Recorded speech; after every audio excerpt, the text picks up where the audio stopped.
Salut tout le monde, comment ça va? Alors, t'as vu ça? Magnifique, n'est-ce pas, hein? Bon, je vais pas te faire une review automobile, mais bon, ouais, c'est clair qu'elle a de la gueule, là, et puis la 504, etc., tout ça.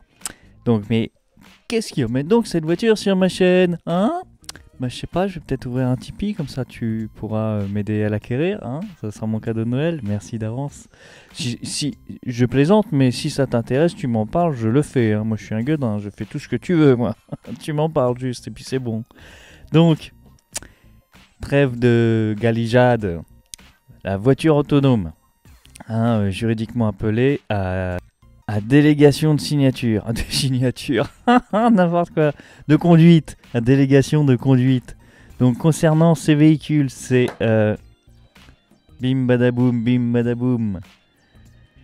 C'est l'ordonnance 2016-1057 du 3 août 2016 relative à l'expérimentation de véhicules à délégation de conduite sur les voies publiques qui en autorise la circulation donc sur les voies publiques, et son décret d'application, le décret 2018-211 du 28 mars 2018 relative à l'expérimentation, c'est le même, qui en précise les modalités. Donc si on parle de cette voiture aujourd'hui, ce n'est bien évidemment malheureusement pas parce que c'est un placement de produit, ils m'ont pas prêté le truc pour que je puisse te le présenter.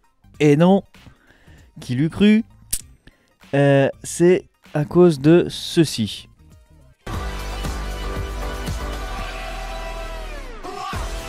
Le volant escamotable, hein. Oui, donc pour deux raisons, ce volant escamotable, il me tracasse. Parce que dans le décret d'application, hein, pour expérimentation, l'article 12 nous dit que lors de l'activation des fonctions de délégation de conduite, le conducteur est à tout instant en capacité de prendre le contrôle du véhicule, notamment en cas d'urgence et lorsque le véhicule sort des conditions d'utilisation définies par expérimentation, mais ça, voilà. Donc quand il n'y a plus de volant, ça me semble quand même un petit peu extrêmement compliqué de pouvoir reprendre de toute urgence le contrôle du véhicule, hein. C'est clair de net.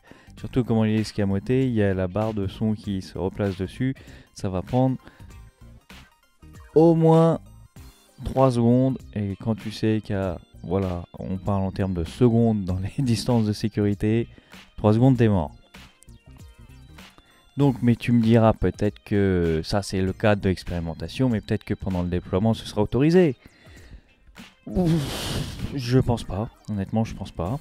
Parce que en termes de responsabilité d'accident, si le véhicule responsable dans un accident se trouve être le véhicule en délégation de conduite.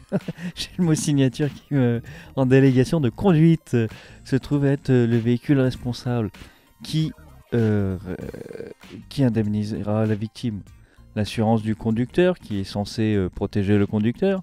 Mais du coup, si c'est pas le conducteur qui conduit, mais bien la voiture, ce serait donc théoriquement au constructeur d'indemniser la victime. Donc,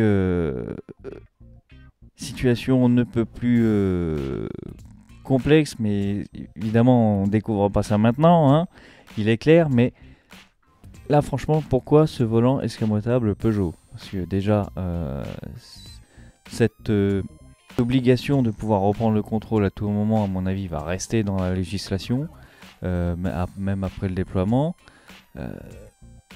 Donc une fois qu'on aura eu les résultats des expérimentations, mais surtout, voilà, en cas d'accident, comment on fait? Quel assureur voudra couvrir une voiture dont on ne peut pas reprendre le contrôle, et de ce fait, non pas qu'on puisse pas reprendre le contrôle, c'est pas ça qui est gênant, mais qu'on ne puisse pas attribuer la faute à quelqu'un. Parce que le constructeur, à mon avis, jamais il voudra prendre cette responsabilité, bien évidemment.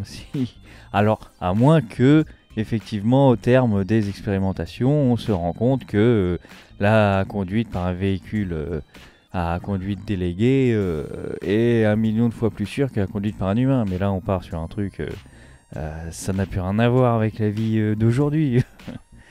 Donc voilà, tout ça pour dire, la Peugeot, je ne comprends pas. C'est hors cadre expérimentation, c'est une disposition qui va rester, ça semble plus qu'évidente, jusqu'au jour où même les routes seront équipées de capteurs pour pouvoir permettre la navigation autonome, mais c'est pas encore le cas. d'ici là, cet impératif de garder le contrôle humain va rester encore quelques années, je pense. Hein. Jusqu'à quand, on verra bien, mais va rester encore quelques temps. Donc là, je ne comprends pas. Je pense pas que ça va rester sur la voiture de série qui va être vendue. Mais en tout cas, ça claque sa mère, c'est clair. Mais juridiquement, c'est chaud des haricots. Enfin bon, l'avenir me donnera peut-être tort. Hein. J'espère pas. J'espère pas qu'on fera plus confiance à une voiture qu'à un conducteur humain d'ici ces prochaines années.